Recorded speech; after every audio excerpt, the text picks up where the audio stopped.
លោកបងប្អូនចូលរួមពីចាប់ទុកដាក់សម្រាប់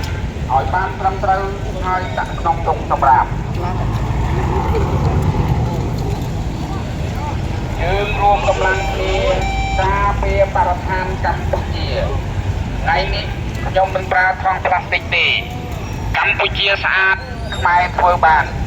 សូមបងប្អូនចូលរួមពីចាប់ទុកដាក់សម្រាប់ឲ្យបានត្រឹមត្រូវហើយដាក់ក្នុងទុកសម្រាប់យើងរួមកម្លាំងគ្នាការពារបរិស្ថានកម្ពុជា